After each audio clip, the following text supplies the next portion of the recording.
"Harper," I said, my voice gentle, trying to coax her back. "What is it? You've been quiet all evening." It felt like an eternity before she finally spoke. Her voice was barely above a whisper, a fragile sound that almost got lost in the patter of the rain. I need some time to think." "Okay," I said, the word a soft exhale. A faint, almost sad smile touched my lips. "Time to think," she'd said. In my mind, that wasn't a request for space. It was a gentle way of saying goodbye. A way of letting me down easy. And maybe, I thought, maybe that was for the best. Maybe she knew something I didn't. So I'd give her time. All the time she needed. Forever, if that's what it took. I wouldn't call. I wouldn't write. I wouldn't haunt her doorstep, begging for answers. I would simply disappear. It was the only way I knew how to deal with this kind of pain, to bury it deep, to walk away and never look back. My phone buzzed. It was a text from Sarah, one of our mutual friends. "Heard about you and Harper. Thinking of you. Want to talk?" I stared at the message, then deleted it. No, I didn't want to talk. I wanted to disappear. I opened my contacts, scrolled down to Harper, and hesitated. My thumb hovered over the screen. Delete? Unfollow? Those felt too passive. I needed something more decisive. I hit block. A small, cold satisfaction settled in my chest. It was a childish act, perhaps, but it felt necessary. A clean break. Later, I sat on the bare floor, surrounded by empty walls. The car was gone, sold to a dealership for a price I didn't even care about. It had been our car, the one we'd driven on countless road trips filled with music and laughter. Now it was just another transaction, another loose end tied up. My phone rang again. This time it was my boss, Mr. Henderson. I took a deep breath and answered. "Mr. Henderson," I said, keeping my voice steady. "Ethan, I got your email. Are you serious about this? Quitting? Just like that?" His voice was a mix of disbelief and concern. "Yes, sir, I'm afraid so. Effective immediately." I paused. "I apologize for any inconvenience." "Inconvenience, Ethan? You're one of my best project managers. What's going on?" "Personal reasons," I said, the words feeling hollow even to my own ears. "I can't discuss it. I've already sent over my handover notes." He sighed, a long, drawn-out sound. "Well, I can't force you to stay, but the door is always open, Ethan, always." "Thank you, sir," I said, and hung up. That was it. No job, no car, no Harper, just nothing. The next morning I left the keys with Mrs. Rodriguez, the elderly neighbor who always watered our plants when we were away. "For the landlord," I said, handing her the keys and a small sealed envelope. "Leaving so soon, dear?" she asked, her eyes filled with concern. "Yes, ma'am," I replied, forcing a smile. "New adventures." She patted my hand. "You take care of yourself, Ethan."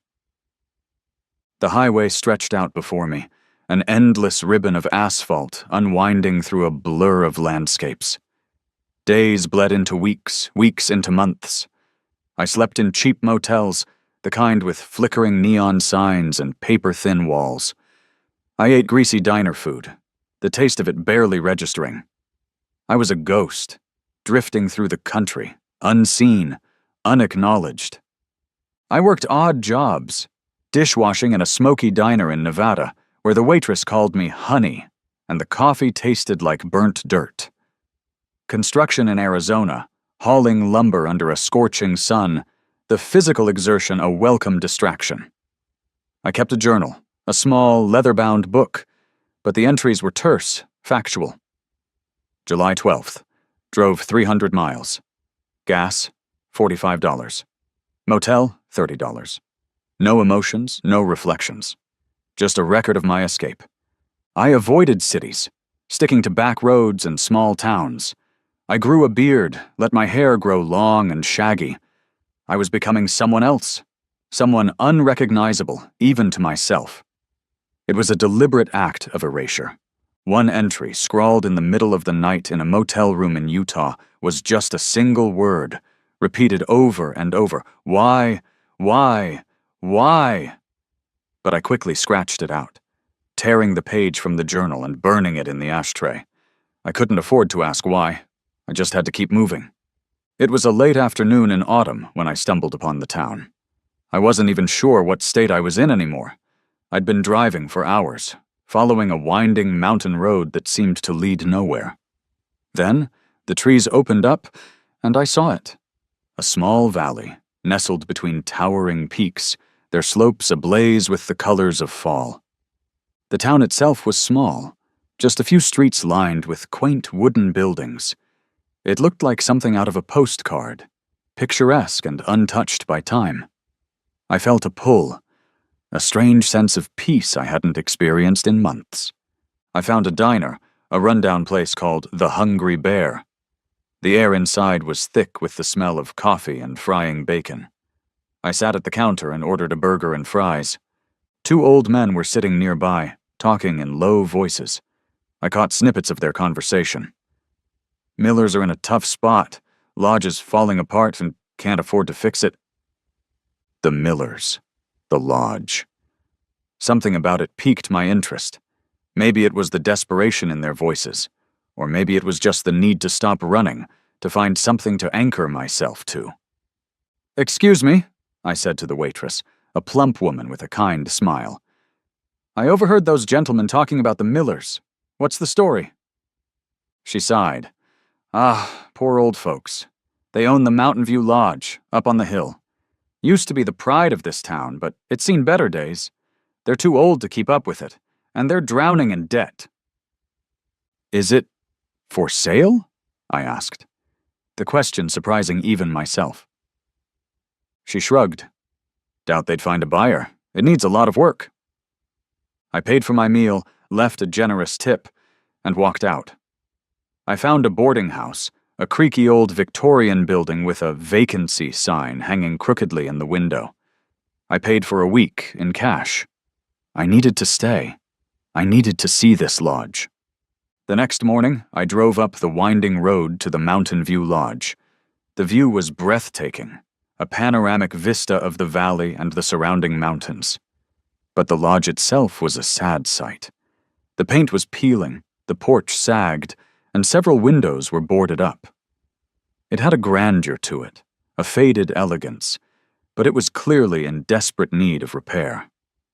I parked my truck and walked up to the front door. I hesitated, then knocked. A few moments later, the door creaked open, and an elderly woman peered out. She had kind eyes, but her face was etched with worry. "Can I help you?" she asked, her voice a little shaky. I heard you might be needing some help with the lodge," I said, feeling awkward. "I'm handy with tools. I could lend a hand?" She looked me up and down, her eyes narrowed with suspicion.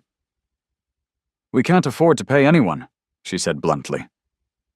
"I'm not looking for pay," I replied. "Just room and board, maybe?" She studied me for a long moment, then nodded slowly. "Come in," she said, opening the door wider. "I'm Martha Miller, and this," she gestured to a tall, thin man standing behind her, "is my husband, George." George Miller extended a hand, his grip surprisingly strong. "You looking for work, son?" "Something like that," I said, shaking his hand. "I'm Ethan." I spent the rest of the day working alongside the Millers. I started small, fixing a broken window, patching a hole in the roof, clearing debris from the yard. I found a rhythm in the work, a solace in the physical exertion. It was a way to quiet the noise in my head, to focus on something tangible, something real. Martha watched me work, her initial suspicions slowly melting away.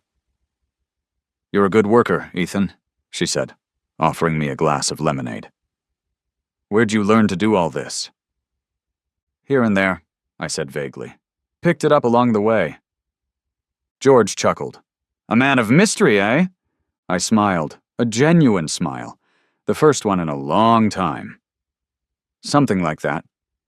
By the end of the week, I was practically living at the lodge. I ate meals with the Millers, listened to their stories, and felt a sense of belonging I hadn't realized I was craving. They were good people, kind and generous, despite their hardships. And the lodge, it was more than just a building. It was a place with history, with soul. I felt a connection to it, a desire to restore it to its former glory. The renovation became my obsession. I worked from dawn till dusk, pouring all my energy, all my pent-up emotions, into the project. I started with the essentials: repairing the roof, fixing the plumbing, replacing broken windows. Then I moved on to the more ambitious tasks: rebuilding the porch, restoring the original wood floors, renovating the guest rooms.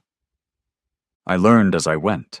I watched online tutorials, read books on carpentry and construction, and asked George for advice whenever I got stuck. He was a surprisingly skilled craftsman himself, and he taught me a lot about the old ways of doing things. "Measure twice, cut once, son," he'd say, his eyes twinkling. "That's the secret to good carpentry. And life, too, I reckon." I started to develop a reputation in the town. People would stop by the lodge, curious about the transformation taking place. They'd offer to help, bringing food, tools, and encouragement. I realized I wasn't so alone anymore. I was becoming part of a community. Martha treated me like a son. She'd make sure I ate properly, fuss over me when I got injured, which happened more often than I'd like to admit, and tell me stories about the lodge's history, about the guests who had stayed there over the years, the weddings, the celebrations, the quiet moments of reflection. "This place has seen a lot of life, Ethan," she said one evening, as we sat on the newly rebuilt porch, watching the sunset paint the mountains in shades of orange and purple. "It's good to see it coming back to life again." I nodded, feeling a lump in my throat. It wasn't just the lodge that was coming back to life. It was me, too. Slowly, painfully, I was starting to heal. The work was a balm, a way to channel my grief and guilt into something positive, something tangible. I still thought about Harper, of course. Her memory was a constant presence, a shadow that followed me everywhere. But the sharp edges of the pain were starting to soften. I could think about her now without that crushing sense of despair. I could even smile, sometimes, remembering the good times we'd shared. It was a cold winter evening, almost a year after I'd arrived in town. The lodge was mostly finished, looking better than it had in decades. The Millers and I were sitting by the fireplace in the main lounge, enjoying a rare moment of quiet. "Ethan," George said, his voice serious. "Martha and I have been talking." I looked at them, a sense of apprehension creeping over me. Martha took my hand, her touch warm and comforting. "We're getting old, son. We can't keep up with this place anymore."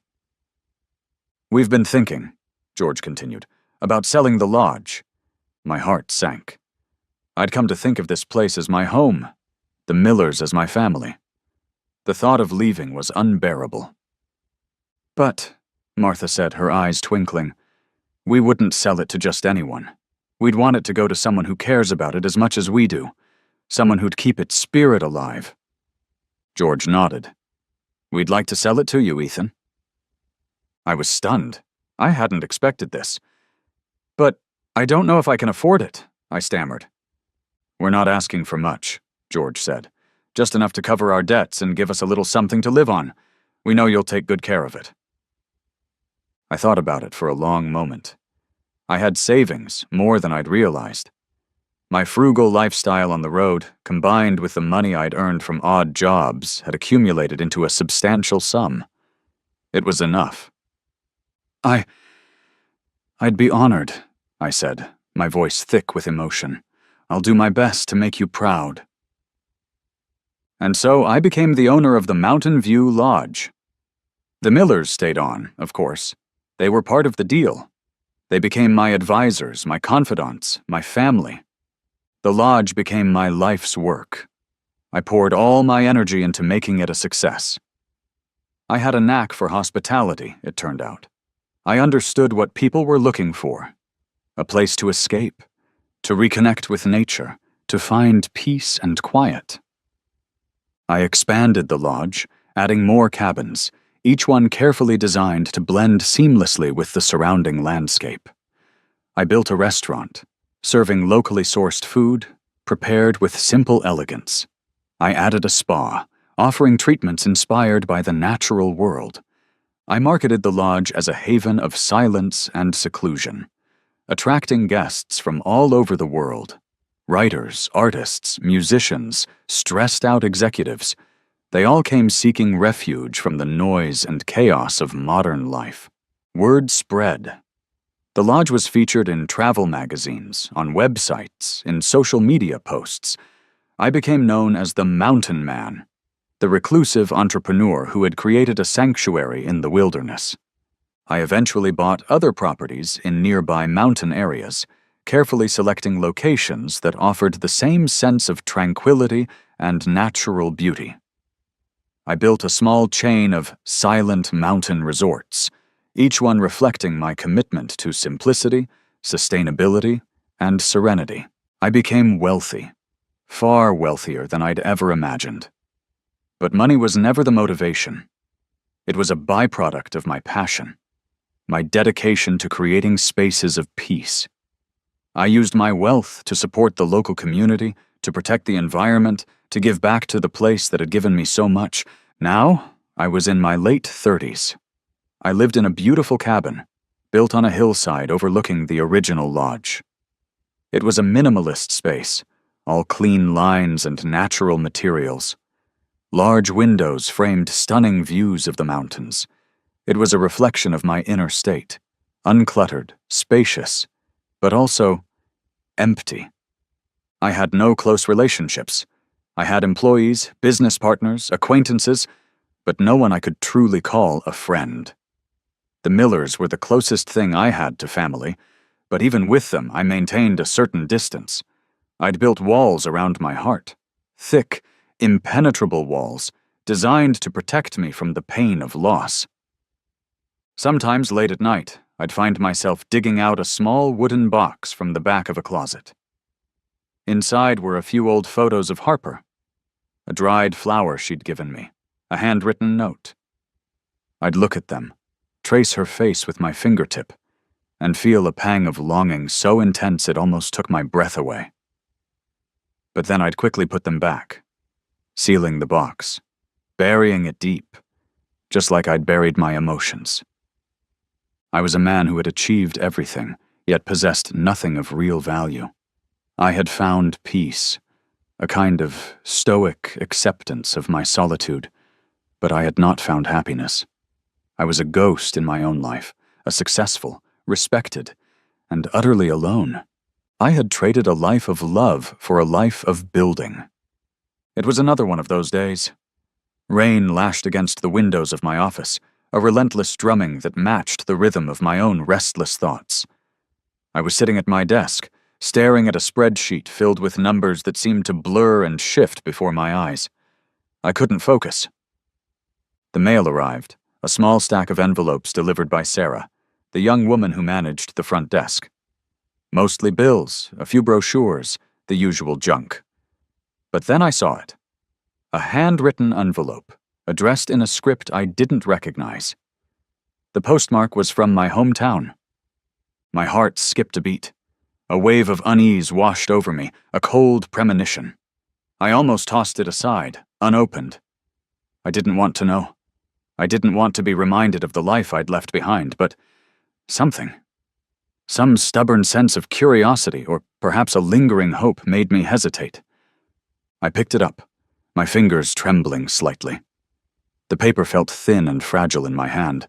I turned it over, examining the return address. A name I didn't know. A street I vaguely remembered. I took a deep breath and ripped it open.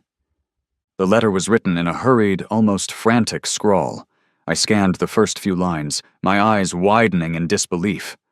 Noah, Harper's younger brother. I remembered him as a skinny, energetic kid, always tagging along behind Harper, full of questions and mischief. I sat down heavily in my chair. The spreadsheet forgotten, I began to read, slowly, carefully, absorbing each word. Ethan, I know this is probably coming out of the blue, and I don't even know if this letter will reach you.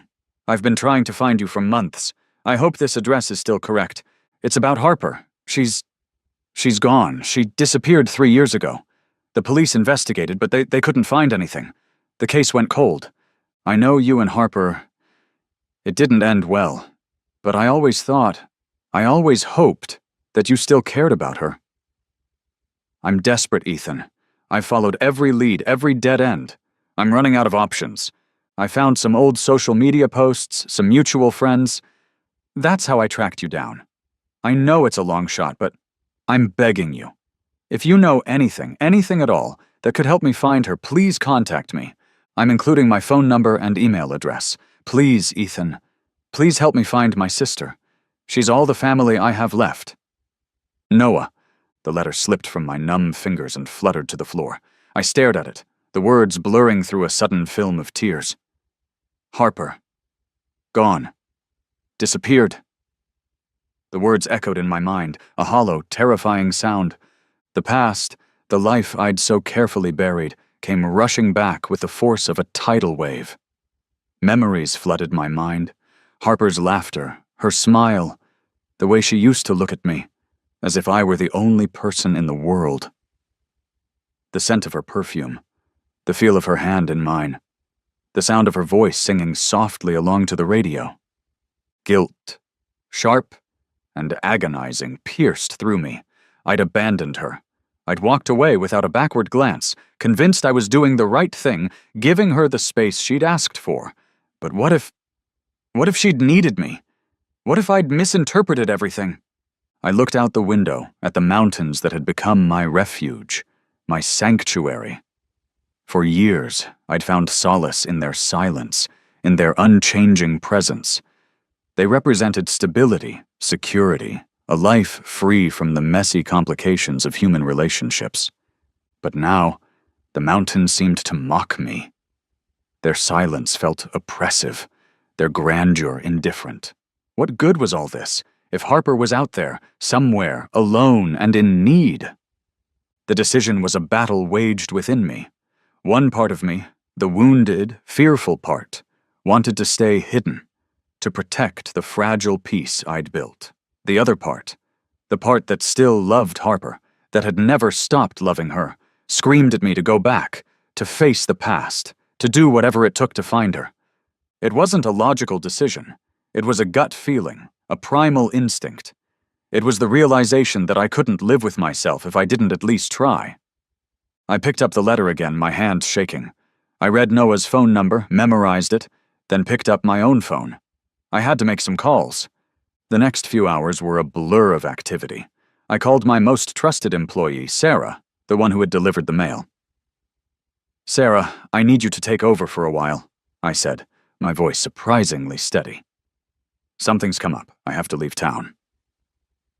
"Of course, Mr. Harding," she replied, her voice calm and efficient. "How long will you be gone?" I don't know," I admitted. "It could be a few days, it could be longer." "Don't worry about a thing," she said. "We've got this covered. Just take care of yourself." I thanked her, feeling a surge of gratitude for her loyalty and competence.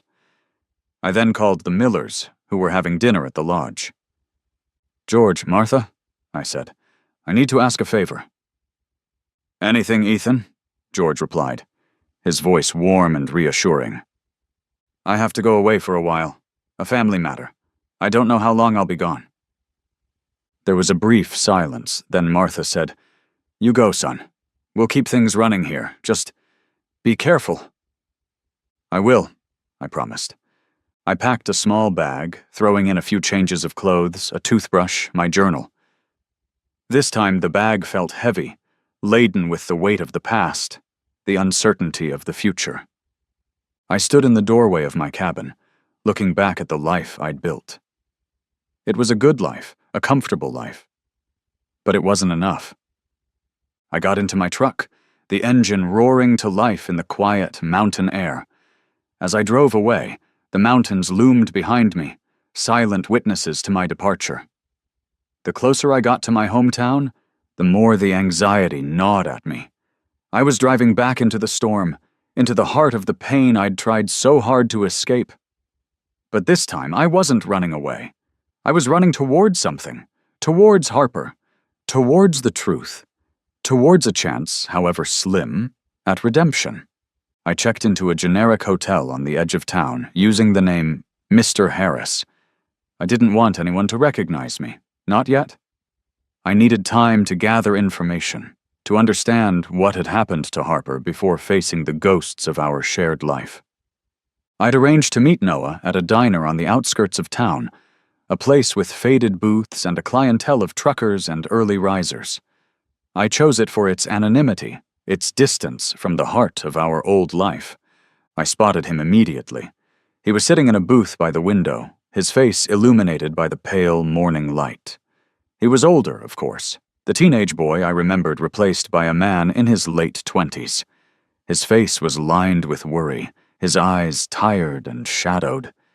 He carried the weight of his sister's disappearance like a physical burden. "Noah?" I said, approaching the booth. He looked up, startled. Then recognition dawned in his eyes. "Ethan?" He stood up, extending a hand. His grip was firm, but his hand trembled slightly. We exchanged awkward greetings, the years of silence a palpable barrier between us. He looked me over, taking in my changed appearance, the beard, the weathered face, the clothes that spoke of a life lived outdoors. You look different," he said, stating the obvious. "It's been a while," I replied, a weak smile playing on my lips. We sat down, the silence stretching between us again. A waitress came and took our orders. Coffee for both of us, black. "Thank you for coming," Noah said, his voice earnest. "I really appreciate it." "I had to," I said, the words feeling inadequate. He nodded, understanding. He pulled a worn cardboard box from the seat beside him and placed it on the table. "I brought some of Harper's things," he said. "I thought, maybe you could look through them, see if anything rings a bell. The police, they didn't find anything." He explained the details of Harper's disappearance, his voice flat, reciting the facts like a well-worn script. She'd vanished without a trace, leaving behind her phone, her wallet, her keys. No signs of forced entry, no witnesses, no clues. The police investigation had gone cold months ago. They'd classified it as a voluntary disappearance, implying that Harper had simply chosen to leave. "I don't believe that," Noah said, his voice cracking with emotion. "She wouldn't just leave. Not without a word. Not without telling me." He looked at me, his eyes pleading. "You knew her, Ethan. You knew her better than anyone. Do you think she would have done that?" I met his gaze, feeling the weight of his question, the weight of my own guilt. "No," I said, my voice firm. "No, she wouldn't." He handed me the box. It was filled with Harper's belongings, her favorite books, a worn teddy bear, a collection of seashells, a stack of letters, and several journals. The scent of her perfume, faint but familiar, wafted up from the box, a ghost of her presence. It was like opening a time capsule, a portal to a past I thought I'd buried forever. Noah had arranged for us to meet with some of our old mutual friends, people who had known Harper and me as a couple. It was a painful, awkward process, walking back into a life I'd deliberately abandoned. We met Sarah, Harper's best friend, at a coffee shop. She looked shocked to see me, her eyes widening in disbelief. "Ethan, is that really you?" "It's me, Sarah," I said, managing a small smile. She hugged me, a tight, brief embrace. I heard about what happened," she said, her voice filled with a mixture of sympathy and unspoken accusation. "With Harper, I mean." We sat down, Noah joining us. Sarah told us about Harper's struggles after our breakup. She'd become withdrawn, depressed, losing interest in everything she used to enjoy. She'd dropped out of college, lost her job, and started isolating herself from her friends. "She never got over you, Ethan," Sarah said, her voice tinged with sadness. "She really loved you." Her words were like a punch to the gut. I felt a wave of guilt wash over me, a crushing sense of responsibility. We met with other friends, each encounter a variation on the same theme. They were surprised to see me, curious about my life, but also wary, hesitant to delve too deeply into the past. They all confirmed what Sarah had said. Harper had spiraled after our breakup. They spoke of her increasing isolation, her erratic behavior, rumors of a breakdown, whispers of mental health issues. "We tried to help her," one friend said, his voice filled with regret. "But she pushed us all away. She just shut down." Later that day, Noah took me to Harper's old apartment. He had kept paying the rent, hoping she would return, unable to bring to let go. "I haven't touched anything," Noah said, his voice hushed. I wanted it to be just as she left it." I walked through the apartment, touching objects gingerly, as if they might break at any moment. I saw her easel in the corner, a half-finished painting still on it. I saw her favorite mug on the kitchen counter, stained with coffee rings. I saw her handwriting on a notepad by the phone, a grocery list, a reminder to call her mother. It was overwhelming, the sheer ordinariness of it all, the evidence of a life lived, then abruptly abandoned. I felt a deep ache in my chest, a profound sense of loss, not just for Harper, but for the life we could have had together. I knew I had to see Harper's parents. It was the most difficult step, the one I'd been dreading the most. I knew they blamed me for what had happened to Harper. I knew they wouldn't welcome me with open arms. Noah was hesitant, but I insisted. "I need to talk to them," I said. "I need to understand what happened." We drove to their house, a large, imposing Victorian in the oldest part of town. It was a house I'd visited many times before, a place that had once felt like a second home. Now it felt cold and forbidding. Mrs. Miller opened the door, her face hardening when she saw me. "Ethan," she said, her voice devoid of warmth. "What are you doing here?" "I need to talk to you," I said, my voice firm despite the tremor in my hands. "About Harper." She hesitated, then stepped aside, allowing us to enter. The house was silent, filled with a heavy, oppressive atmosphere.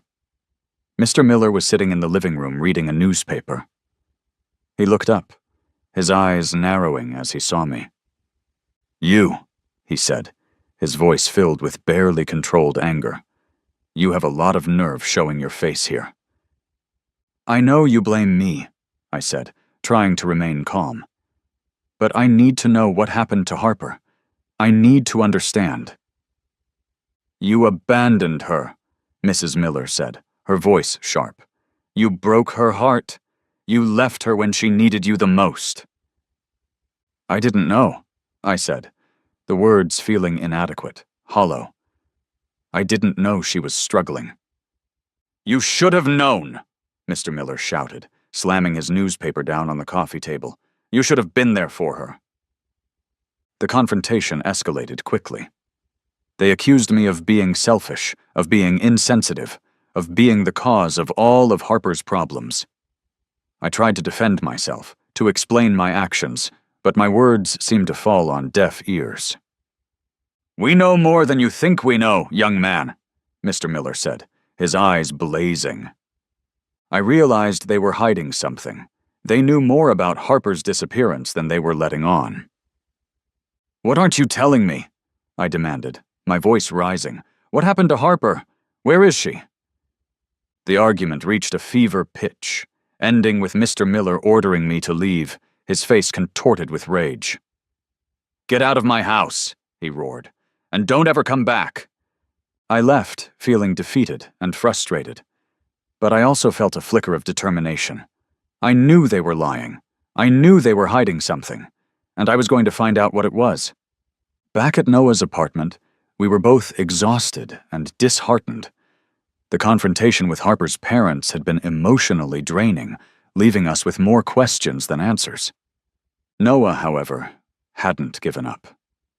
He'd been spending hours poring over Harper's journals, searching for any clue, any hint of what might have happened to her. "Ethan," he said suddenly, his voice filled with a mixture of shock and sadness. I think I found something." He held up one of the journals, his hand trembling. "This entry. It's from a few weeks before she disappeared." He began to read aloud, his voice faltering at times. Harper's words, written in her familiar, looping script, filled the room. "The shadows are getting longer," he read. "The voices are getting louder. I'm scared, Ethan. I'm so scared. They're telling me things, terrible things.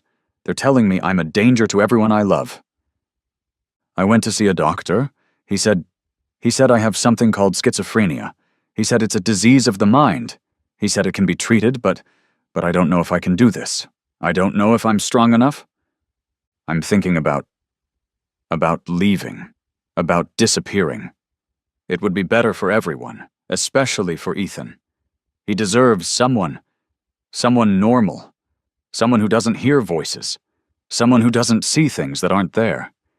He deserves to be happy, and I can't give him that anymore. I love him so much. I'll always love him, but I have to protect him. I have to let him go." Noah stopped reading, his eyes filled with tears. She broke up with you to protect you," he said, his voice choked with emotion.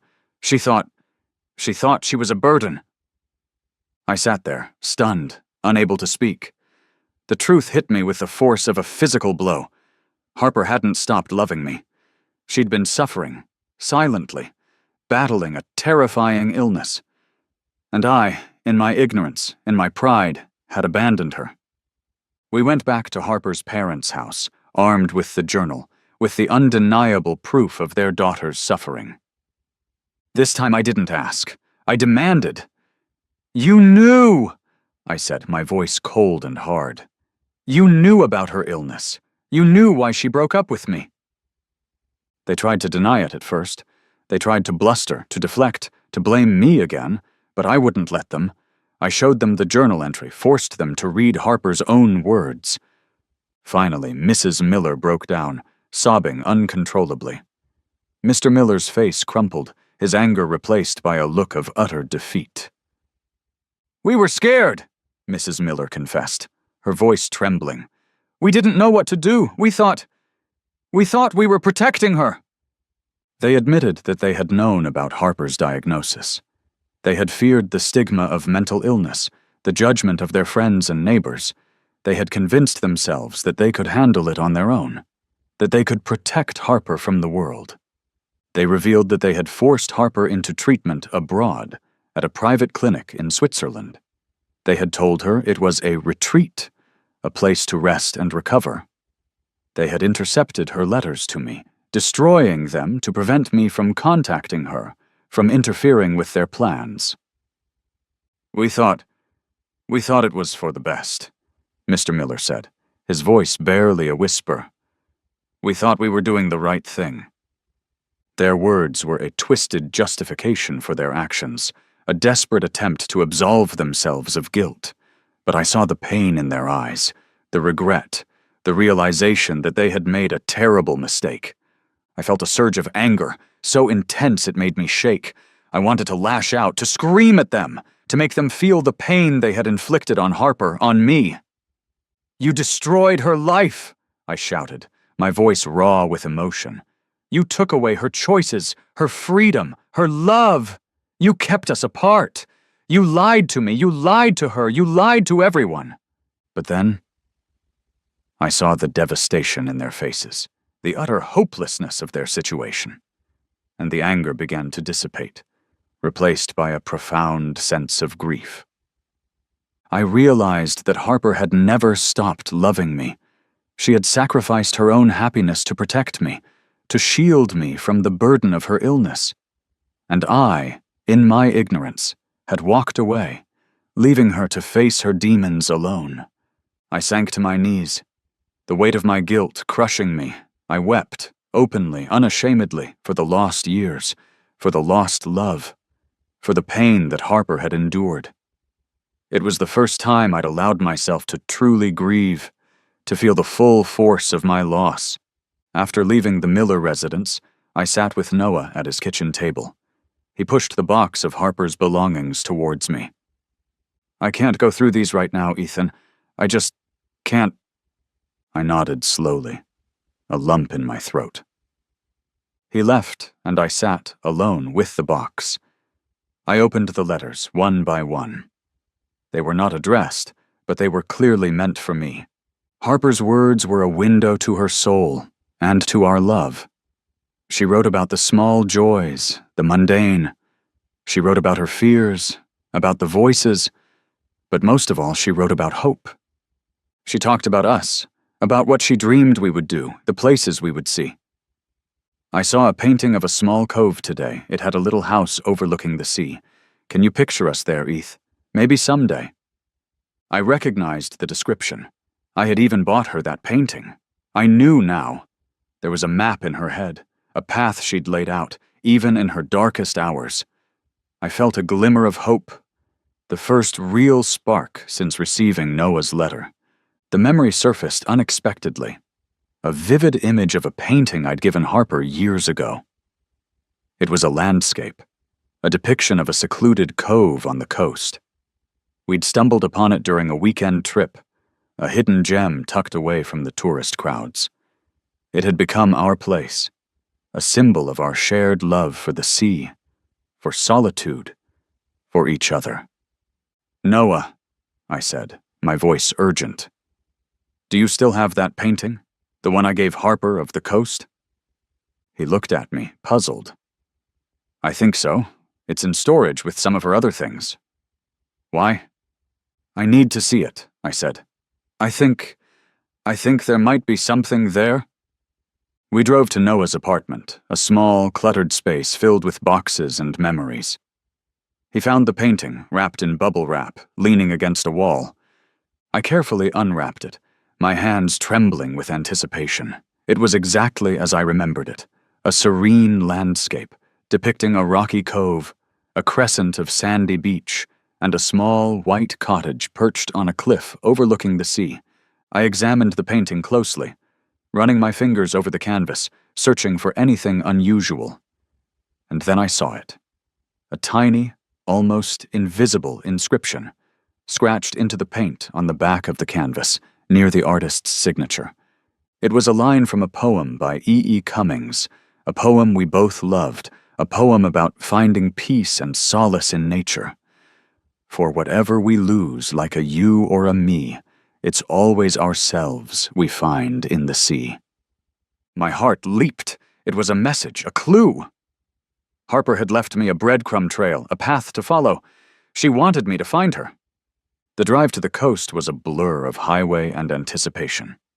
Noah was mostly silent, lost in his own thoughts, and I was grateful for the quiet.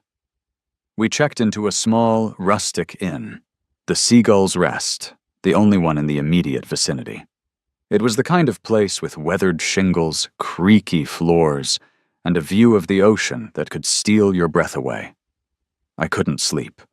I tossed and turned, replaying every conversation with Harper, every shared moment, searching for clues I might have missed, for any sign that I could have prevented her pain. The next morning we began our search. We showed Harper's photo, an older one, taken before the shadows had crept into her eyes, to anyone who would look. We started in the small villages that dotted the coastline, places with names like Ocean View and Sea Breeze, places that seemed to exist outside of time. We visited a rocky outcrop that jutted out into the sea, a place that mirrored a similar spot in the painting. I remembered a picnic we'd had there, years ago. Harper had packed a basket with cheese, bread, and wine. We'd sat on a blanket, watching the waves crash against the rocks, talking about our dreams, our fears, our future. "She loved the sound of the waves," I said to Noah, my voice catching in my throat. "Said it calmed her." Noah nodded. His eyes filled with a sadness that mirrored my own. We found a small, secluded beach, hidden between two towering cliffs. On a whim, I checked a nearby trash can, half expecting, half hoping. And there it was, a discarded sketchbook, its cover torn and water-stained. I flipped through the pages, my heart pounding. The drawings were rough, unfinished, but the style? It was unmistakably Harper's. She'd captured the curve of the coastline, the way the light danced on the water, the wild beauty of the place. Later, in a small town further up the coast, we stopped at a general store. The shopkeeper, an elderly woman with sharp eyes, studied Harper's photo intently. I think I recognize her, she said slowly. Comes in here sometimes, buys art supplies. Quiet girl. Keeps to herself. Do you know her name? I asked, my voice trembling with anticipation. Doesn't say much, the woman replied. But I think she said her name was different, not Harper. Do you remember what it was? Noah pressed. The woman frowned, concentrating. Started with an E? Eleanor? Eliza? Something like that? The trail, faint as it was, led us to a village that seemed to have sprung straight from the painting itself. It was a cluster of colorful houses clinging to a hillside, overlooking a small, sheltered cove. Art galleries lined the main street, their windows displaying vibrant paintings and whimsical sculptures. The air hummed with a creative energy, a sense of peaceful bohemianism. This was a place where someone like Harper, an artist at heart, could find refuge.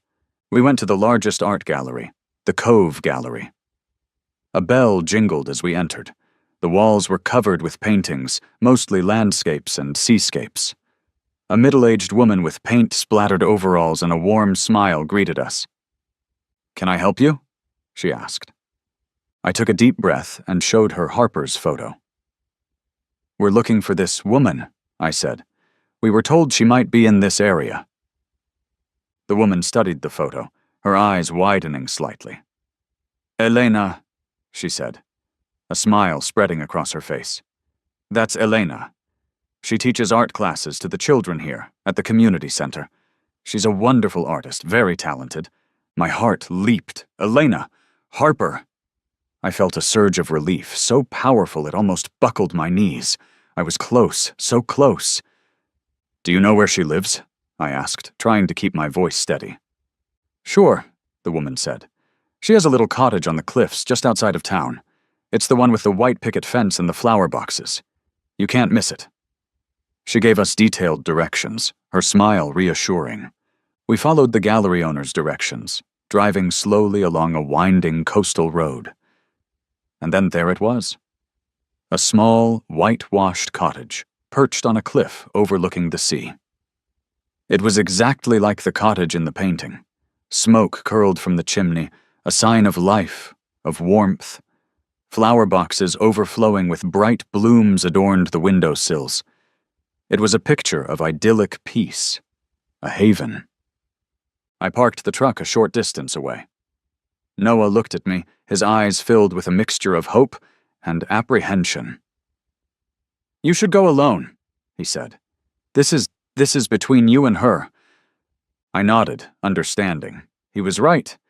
This was a moment I needed to face alone. I reached the gate, a white picket fence, just as the gallery owner had described. I hesitated, my hand hovering over the latch. Then, I took a deep breath and pushed it open. I walked up the short path to the front door, my footsteps crunching on the gravel. I raised my hand to knock, then paused. I could hear the faint sound of music coming from inside. A classical piece. Something by Debussy, I thought. Harper loved Debussy. I took another deep breath and knocked. The music stopped. A moment of silence stretched out, long and heavy. Then the door opened. Harper stood before me. She was older, of course. There were lines around her eyes, faint wrinkles that hadn't been there before. Her hair, once a cascade of auburn curls, was shorter, streaked with silver. She was thinner, her frame more fragile, but her eyes were the same. That clear, piercing blue. the color of the sea on a summer day. They were the eyes I had fallen in love with, the eyes that had haunted my dreams for years. She recognized me instantly. Her eyes widened, and a flicker of surprise crossed her face. Then, a wave of other emotions washed over her. Joy, sadness, confusion, and, yes, fear. "Ethan," she whispered, her voice barely audible, as if she couldn't quite believe I was real. I didn't say anything. Words seemed inadequate, meaningless. I just looked at her, drinking in her presence, trying to reconcile the woman before me with the vibrant, carefree girl I remembered. The years had changed her, etched their mark upon her. But the essence of Harper, the spirit I had loved, was still there, shining through. I didn't rush to embrace her. I didn't want to overwhelm her. I sensed a fragility about her, a vulnerability that demanded respect. I stood there, waiting, giving her space to process my arrival. She stepped back, inviting me inside. The cottage was small, but cozy and filled with light. The walls were adorned with her artwork, paintings of the sea, the cliffs, the village, drawings of birds, flowers, and local characters. Even a few small, whimsical sculptures. It was a space that breathed creativity, a reflection of her soul. We sat down at a small, round table near the window, overlooking the ocean. The view was breathtaking, a panorama of crashing waves and endless horizon. I didn't expect to see you," she said, her voice still hesitant. "Noah found me," I replied. "He told me you were missing." She nodded, looking down at her hands, which were clasped tightly in her lap. "I know I should have contacted him," she said, "but it was complicated." She began to tell me her story, her voice slow and measured, as if she were carefully choosing each word. She confirmed what Noah had discovered in her journal: the diagnosis of schizophrenia, the terrifying hallucinations, the paranoia, the overwhelming fear that she would hurt someone she loved.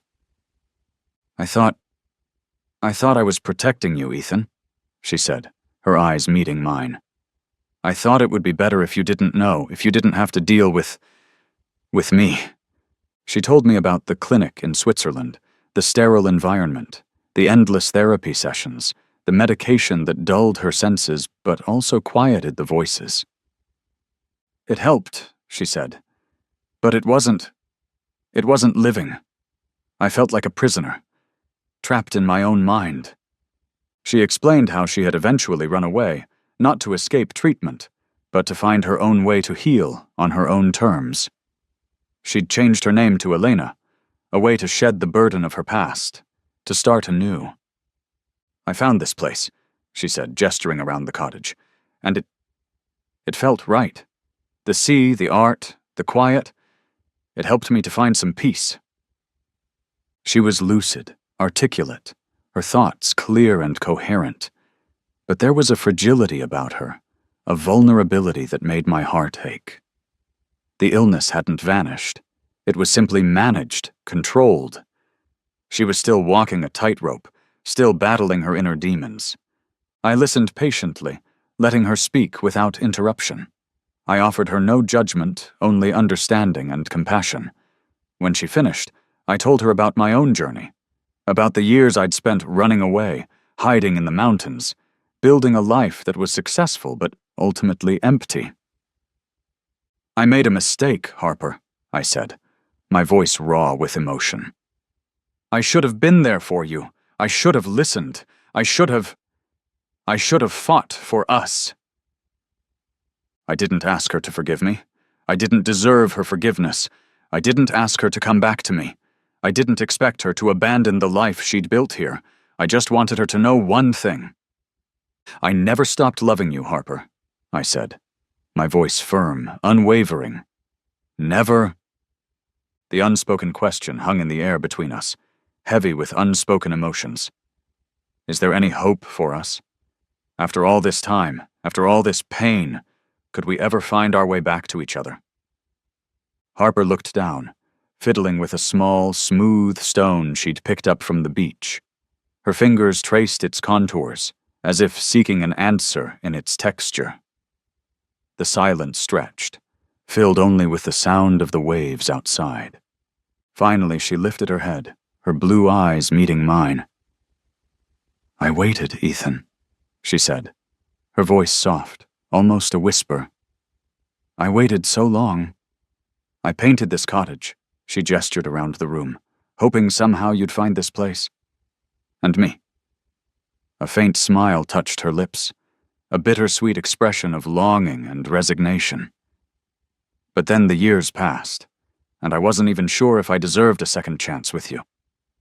After everything, after all the pain I caused, I didn't rush to reassure her.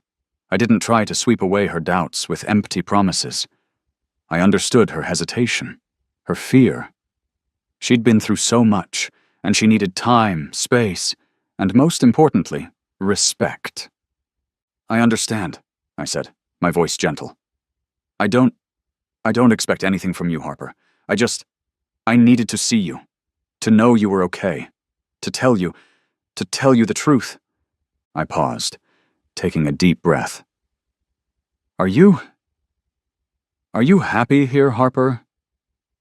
It was a difficult question, but I needed to know. She looked around the cottage, at her paintings, at the view of the ocean. A slow smile spread across her face, a genuine smile that reached her eyes. "Some days are harder than others," she admitted, her voice honest. "The shadows. They still come, but yes, Ethan, I'm at peace here. I've found a way to live, to create, to be." I didn't ask her to come back with me. I didn't try to recreate the past. I knew that wasn't possible. But I couldn't bear the thought of leaving her again, of disappearing from her life once more. Can I stay for a little while?" I asked, my voice hesitant, almost pleading. "Not here, not in your space, but in the village. There's that inn, the Seagull's Rest. They have rooms for rent, just to be near you, to get to know you again, as friends." It was a risk, a vulnerable offer. She could easily refuse. She could tell me to leave, to go back to my mountain, to my solitary life. She looked at me, her eyes searching mine, as if trying to gauge my sincerity, to read the depths of my soul. The silence stretched between us, thick with unspoken emotions. Then, a small, almost imperceptible smile touched her lips. "Some time to think?" she asked, her voice a faint echo of that long-ago night in the cafe. But this time the words were filled with a different kind of meaning. Not rejection, but a tentative invitation. I returned her smile, a genuine smile this time, filled with warmth and a burgeoning hope. "This time," I said, my voice firm, my gaze unwavering, "I'll wait." And I meant it. I would wait. I would be patient. I would be understanding. I would be whatever she needed me to be. I would earn her trust, her friendship, and maybe, just maybe, if the universe was kind, her love again. I would build a new life, here, near her, but on her terms.